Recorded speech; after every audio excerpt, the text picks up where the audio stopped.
Bagi Anda yang hendak mudik dengan kendaraan pribadi diharapkan untuk mengecek kondisi kendaraan, mulai dari mesin hingga ban. Dan jangan sampai mudik yang menyenangkan justru berujung celaka.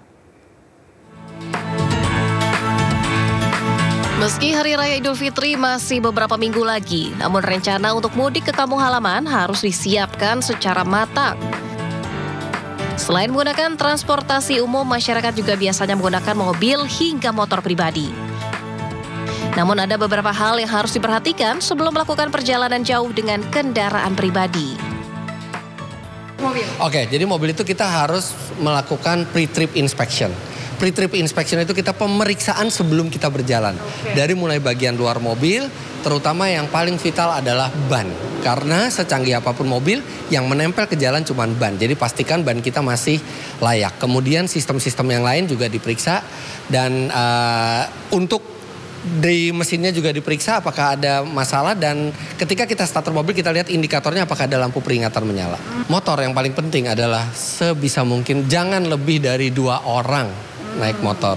Walaupun ini mudik ya, karena mudik dengan motor aja itu sangat beresiko, apalagi kalau kelebihan muatan ya. Selain ada sejumlah komponen yang penting yang harus dicek di bengkel. Sebelum melakukan perjalanan mudik, Anda juga hendaknya membawa spare part berikut ini di dalam mobil untuk keadaan darurat. Pertama, pompa angin. Sangat penting saat ban mobil atau motor kempes di jalanan. Kedua, alat tambal ban tubeless. Jika ban bocor dan sulit menemukan bengkel tambal ban, Anda bisa melakukannya sendiri. Ketiga, kunci-kunci dasar perbengkelan harus ada di kendaraan untuk kondisi darurat. Dari ketiganya, yang paling penting adalah jangan lupa catat nomor darurat untuk bantuan dalam kondisi darurat di jalan. Dari Jakarta, Aya Nufus, Raga Firdaus, iNews melaporkan. Pemirsa, minggu kedua Ramadan, Pasar Tanah Abang Jakarta dipadati warga yang berburu baju muslim yang akan digunakan pada Hari Raya Idul Fitri nanti. Masih sekitar 3 minggu lagi, tetapi Pasar Tanah Abang sudah ramai diserbu pembeli. Warga berburu berbagai jenis baju muslim untuk mewarnai Hari Raya Idul Fitri nanti. Salah satunya yang diminati adalah baju koko pria dengan jenis kurta dengan kisaran harga Rp185.000. Sementara baju muslim wanita yang paling diminati adalah jenis gamis abaya dengan kisaran harga Rp150.000. Selain untuk diri sendiri, para pembeli juga berbelanja secara grosiran untuk dijual kembali. Para pembeli memilih berbelanja lebih awal agar tidak terlalu padat.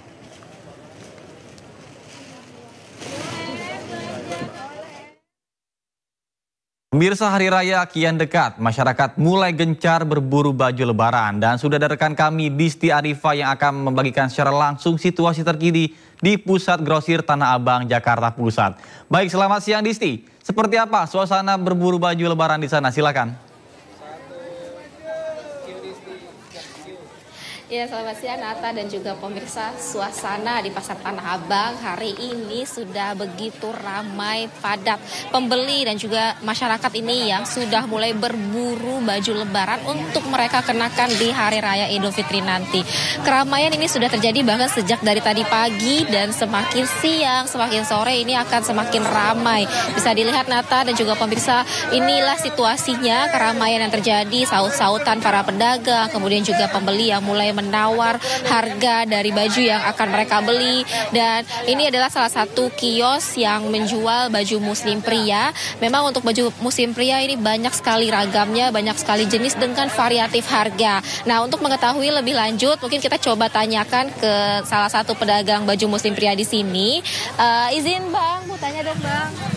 Abang, dengan abang siapa? Nama saya Jeffrey. Bang Jeffrey, mau tanya dong Bang, ini untuk baju muslim pria yang lagi tren tahun ini tuh ada jenis apa sih? Kalau tren tahun ini sih ada kurta, kemko, gamis. Yang paling diminati apa tuh Bang? Model kurta Kak, dia model Pakistan. Untuk model kurta ini harganya berapa sih Bang? Kisaran 185. Bang, ini pembeli tuh biasanya mereka tuh belinya untuk satuan diri mereka atau bisa juga secara grosir? Kalau daerah-daerah Jakarta sih kadang dia ada yang satuan, ada yang buat seragaman keluarga gitu dia. Nah, untuk harganya tuh berbeda nggak sih Bang kalau beli satuan? Kalau misalkan dia ngambilnya banyak ya lebih murah dia. Kalau grosir itu berapa tuh Bang? 160 Kak. Kalau gitu.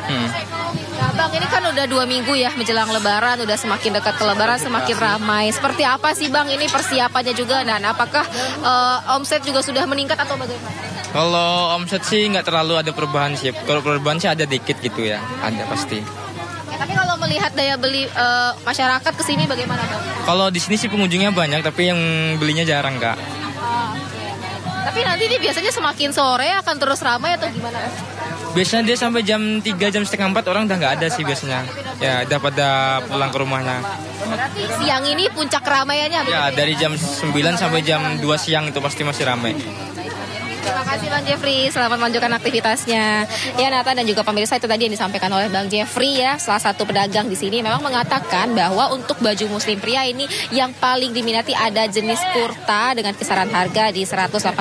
Tapi kalau dibeli secara grosiran atau jumlah yang banyak, ini bisa jauh lebih murah. Artinya tentu ini bisa menjadi pilihan bagi masyarakat yang akan berburu. Mereka bisa beli untuk diri dan juga keluarga, bisa kompakan, beli yang banyak dengan harga yang jauh lebih murah. Nata. Terima kasih Disti, selesai siaran saya akan nyusul berburu baju lebaran di sana. Selamat bertugas kembali Disti. Pemirsa, 2 minggu menuju lebaran, Anda sudah siapkan kue kering belum? Nah, kalau belum, mungkin kue berikut bisa menjadi pilihan Anda. Perjualan sejak 1996, pabrik kue keriting Pusaka Kuitang kebanjiran orderan jelang lebaran.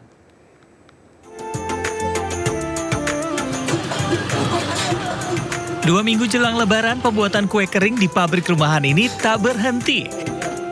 Wajar, pesanan kue hingga 1000 kaleng sudah masuk. Per kalengnya isi kue bervariasi mulai dari 6 hingga 8 kg. Ada 5 kue yang diproduksi seperti kue kacang, nastar, lidah kucing, kastengel, hingga putri salju. Karena pabrik kue legendaris ini beroperasi musiman, warga sekitar pun dilibatkan dalam produksi kue ini. Ya, sengaja dipanggil.